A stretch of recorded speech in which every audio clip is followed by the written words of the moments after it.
There's a reason you stopped scrolling on this one. Out of everything competing for your attention tonight, your thumb went still right here. And I want you to sit with that for a second, before we go any further. Because by the time we finish, you're going to understand that the word coincidence was never the right word for what just happened to you. I'm George, and I've spent years walking through the strangest, most forgotten corners of Scripture, the passages most people skip, the books most pastors won't touch from the pulpit. And tonight I want to take you somewhere uncomfortable. Somewhere that's going to feel less like a teaching and more like a mirror held up to your own face. Because there's an ancient book, a book that walked alongside the early believers, that the first Christians read and quoted and wept over. And then, somewhere along the way, it quietly slipped out of most of our Bibles. The book of Enoch. And inside it, one word appears again and again 9 times, to be exact. 9 deliberate, weighted mentions. The word is chosen, and every single time it shows up, it's standing right next to 3 other things: judgment, separation, and rescue. 9 times. And I don't believe you landed here tonight to learn a piece of trivia. I believe you landed here because something in you has been whispering for a long time that you don't quite fit, that you were made for something the world around you can't name. So let me ask you the question this whole book forces us to ask, the question I can't shake, and I don't think you'll be able to shake either once we're done. What if you're one of them?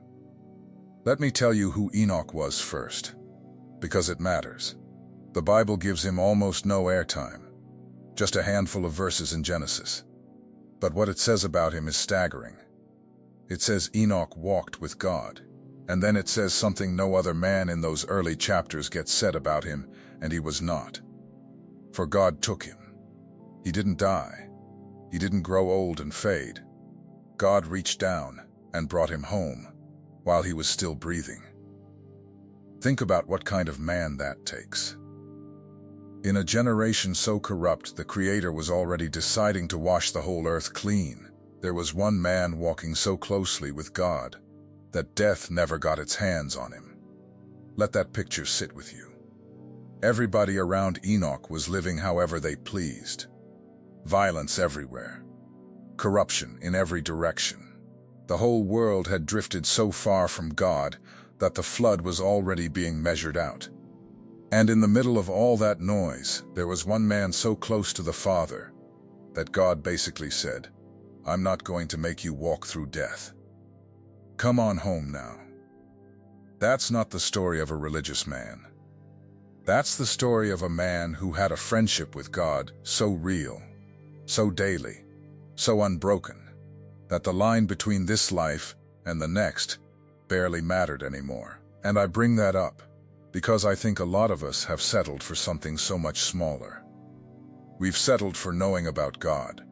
We've settled for a faith we visit on the weekend and tuck away the rest of the week. But Enoch wasn't a weekend man. He walked. Present tense. Continuous. Day after ordinary day. And that's the kind of person who gets shown the things he got shown. Closeness comes with revelation. The people who walk nearest are the ones who get told the most. And before God took him, Enoch saw things. He was shown the end. He was shown the judgment that was coming, the separation that was already being drawn, and a specific people set apart in the middle of all of it. The chosen. So when this man, this one who walked close enough to be carried away, opens his mouth to speak about the chosen 9 separate times, I don't think we're allowed to look away. Let's walk through all 9. Slowly, and watch what happens to your own heart along the way. The very first time, it's right there in the opening sentence. Enoch begins his whole book by saying, the blessing he's about to give is for the elect and the righteous. Not for everyone. Not for the crowd. He starts by drawing a line in the sand before he's said anything else. And here's what most people miss about, that he draws the line before he ever mentions punishment, before destruction, before a single drop of the flood falls. The chosen aren't defined by what they're running from. They're defined by who they already belong to. I think about families I've known over the years. You ever notice how in one household you'll have kids raised under the same roof, same meals, same rules, and one of them just walks differently? Same upbringing, but one of them carries a weight, a seriousness, an ache for something more. Nobody taught them that. It was just in them. Enoch is saying that's not random. There are people living in this world who were marked to live against the current of it. Not because they're better, because they were set apart. Maybe you were that kid. Maybe you've spent your whole life feeling slightly out of step with everyone around you, at the dinner table, in the break room at work, at the family gatherings where everybody seems content with things that leave you hollow. You've probably wondered, more than once, what's wrong with you? Why can't you just be satisfied with the same things that satisfy everyone else? Why does part of you keep reaching for something you can't even put into words? Enoch would look at you and say nothing is wrong with you. That hunger was placed there. That sense of not belonging is a clue, not a defect. The chosen have always felt a little homesick for a place they've never seen. And that's the first mention, before judgment, before fear, before anything. A blessing, set apart, with your name quietly written into it. The second mention comes just a few lines later, and the temperature drops.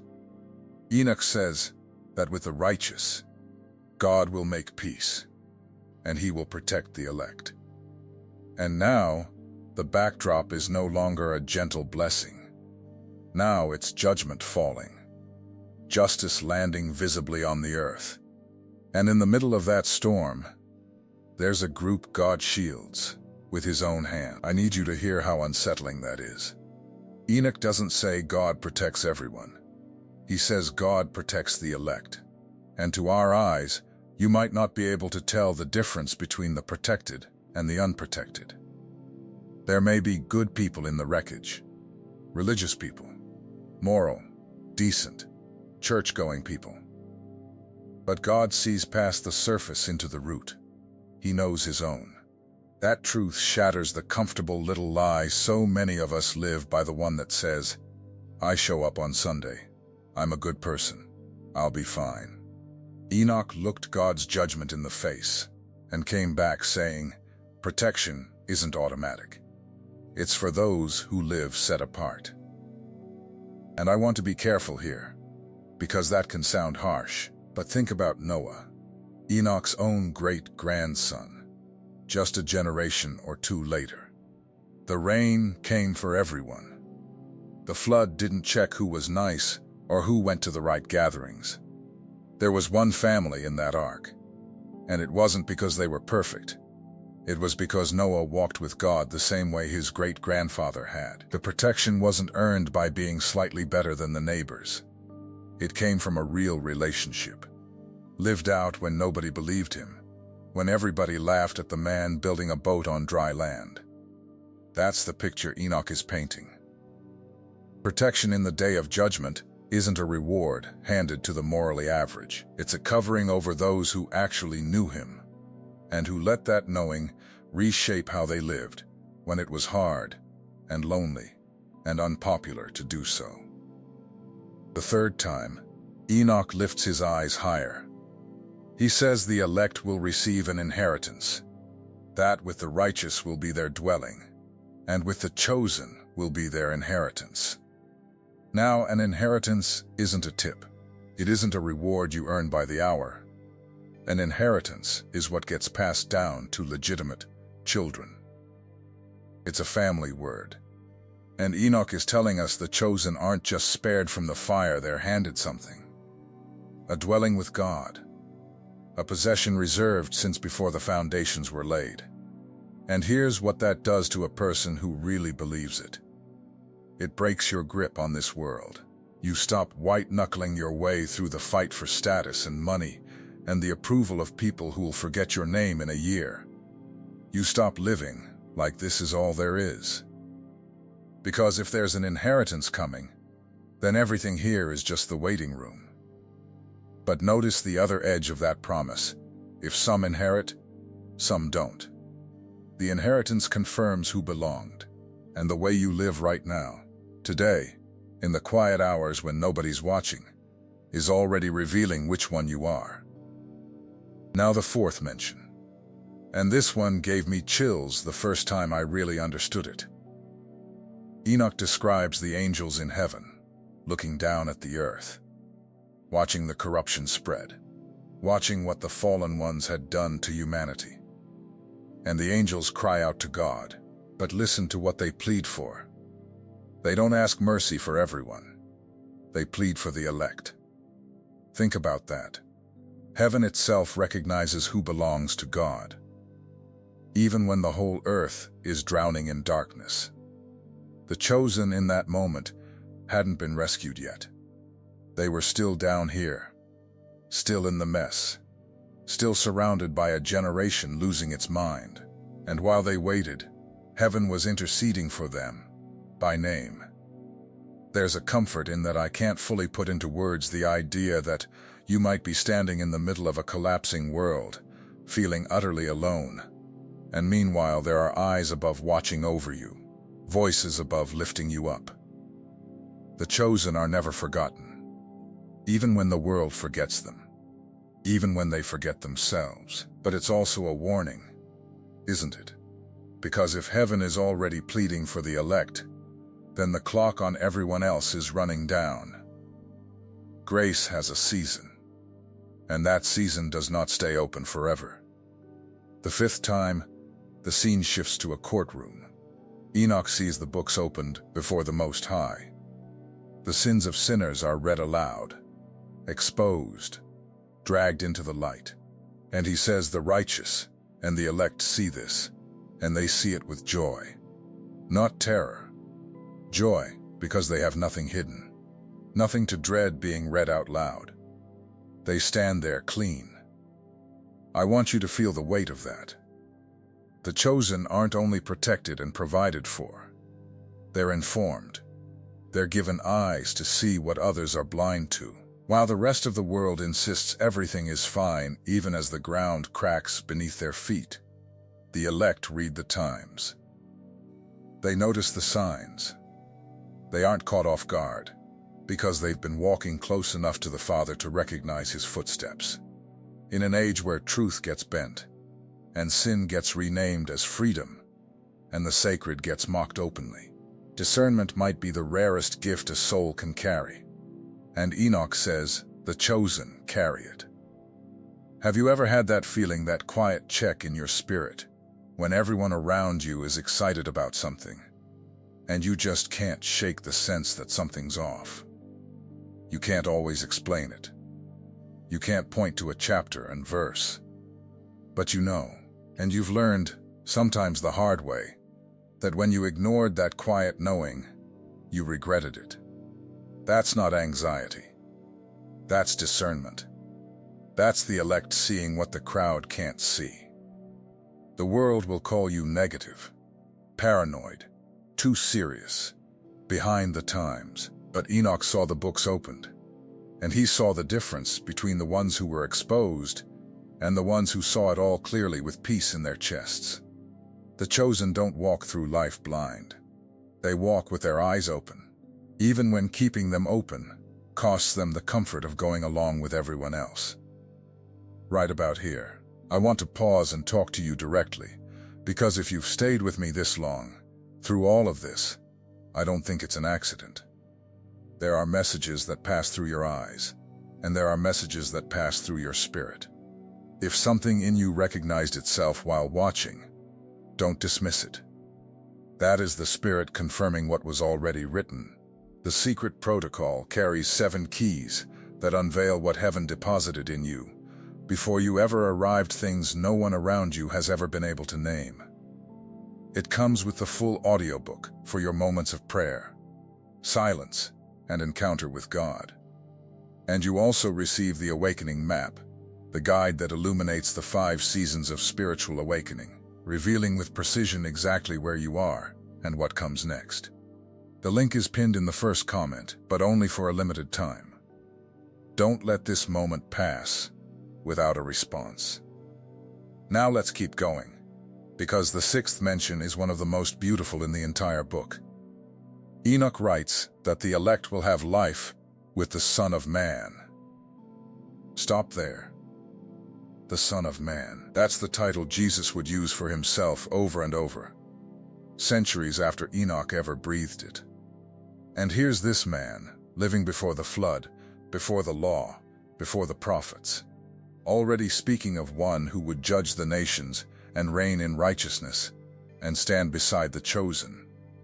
He's telling us the whole plan, from the very beginning, had one center: to prepare a people to be with the Son. Not just saved by him from a distance, with him, in communion, in intimacy. The chosen don't end up in the back row of eternity. They end up standing next to the King. And that line, that one short line, quietly separates everyone who merely heard about Jesus from everyone who actually lived with him. Plenty of people know the stories. They can recite the verses. They've sat in the pews for 40 years. But Enoch says the elect are the ones who'll be with him. Not as strangers he has to be introduced to, as companions, as family who walked beside him here before they ever stood beside him there. So if you feel a pull in your chest right now, a desire to walk closer, to know him deeper, please don't dismiss that as just emotion. That might be the Spirit calling you into a deeper separation.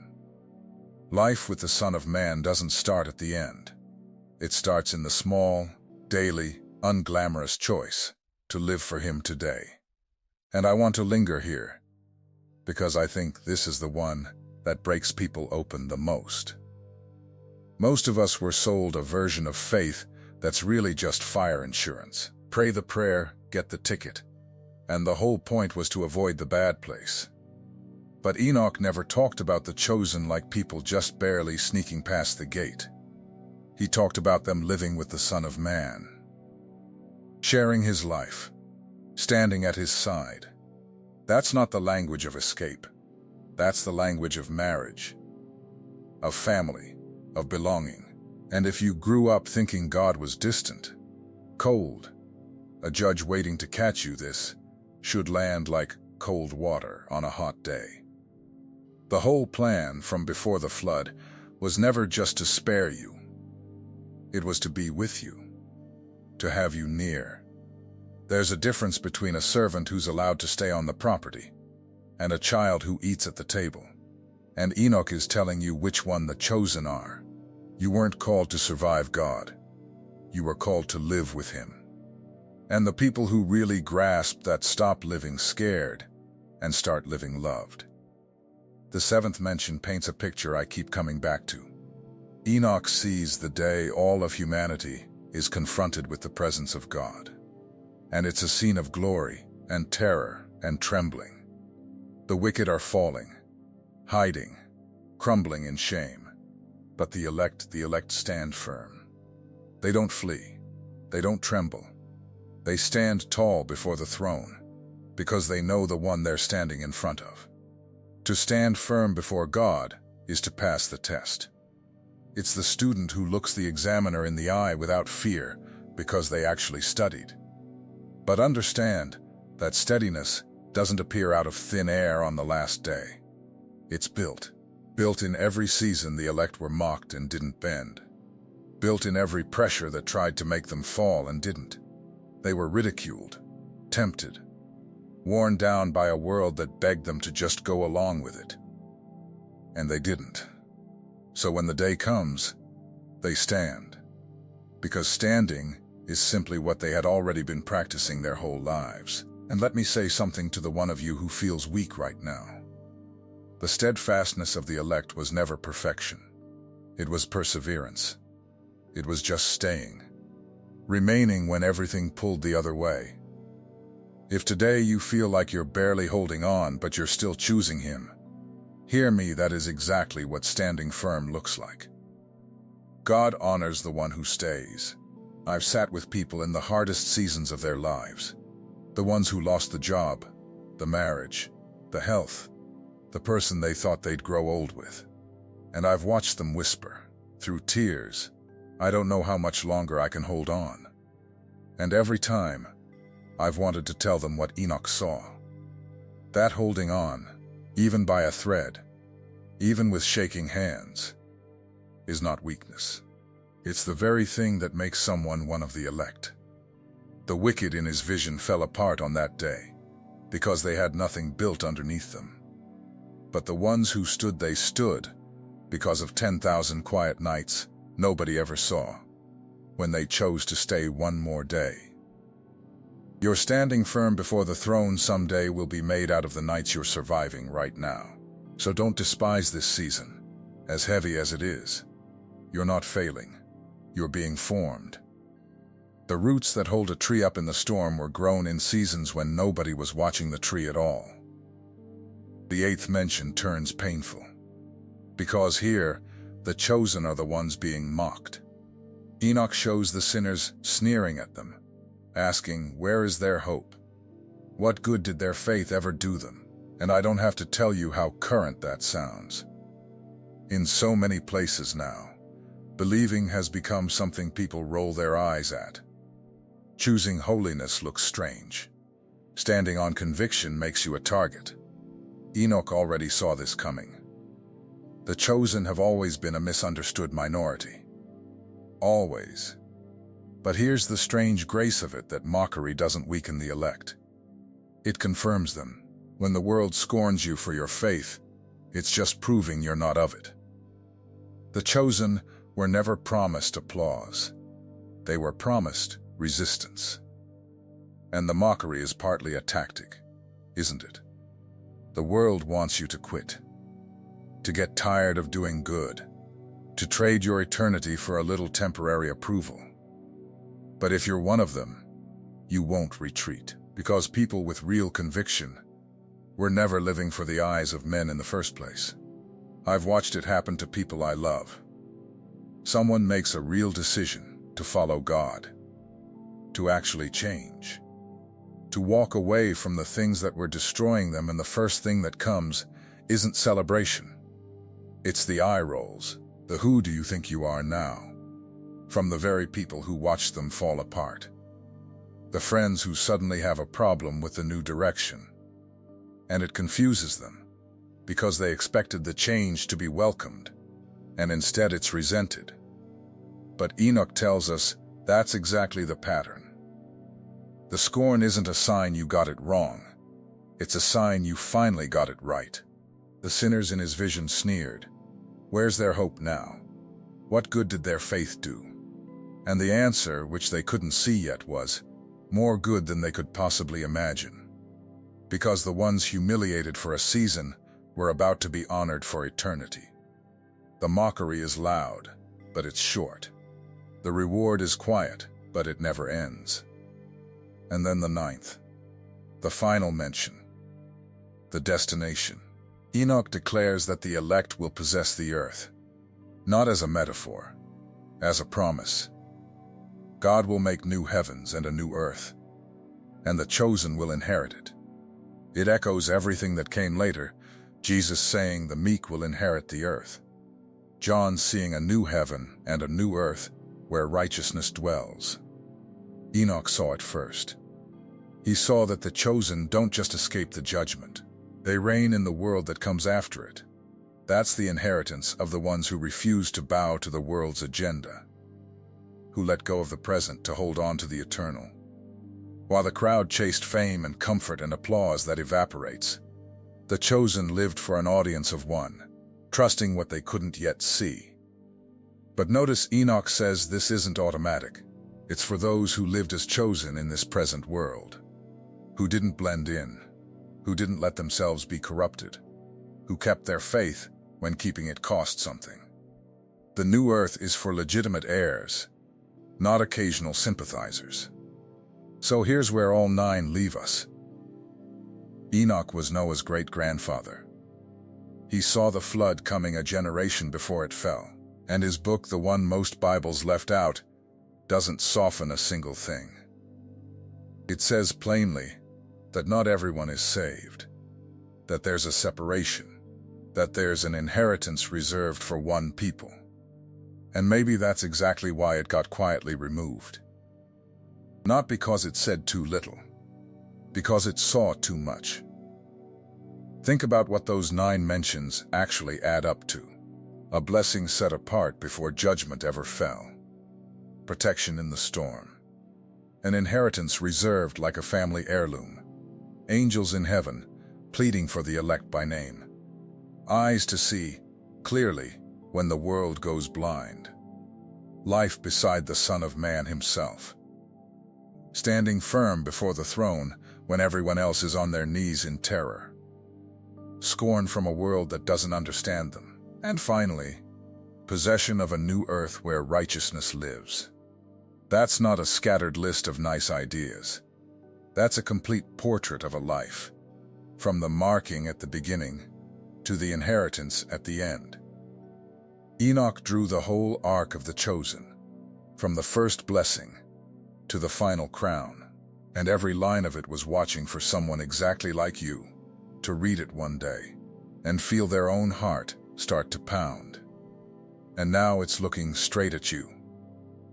Because the question Enoch's whole book builds toward isn't really about him. It's about you. Are you living as an heir or as a visitor? Are you the kind of person heaven would plead for by name? When the books open, will you see them with joy or with dread? You don't have to have the perfect answer tonight. Enoch's own steadfast ones weren't perfect, they were persistent. But you do have to be honest. Because the one thing the chosen never did was pretend they were just like everyone else, when they knew, deep down, they weren't. I told you at the start this would feel like a mirror, so here's what I want you to do. And I want you to be specific. Don't comment something vague. Go back through all 9 and tell me the single mention that hit you the hardest. The one where you felt that quiet jolt of recognition, like Enoch was describing your own life. Was it the angels pleading for the elect by name while the world fell apart? Was it standing firm before the throne when everyone else was falling? Was it the mockery you've already tasted for your faith? Name the one. And tell me, in one honest sentence, why that was the one. I read these, and I think the moment you put it into words, you'll understand something about yourself you've been circling for a long time. And remember, everything I spoke about goes deeper inside the secret protocol. Pinned in the first comment. The 7 keys, the audiobook, and the awakening map are there waiting for you whenever you're ready to take the next step.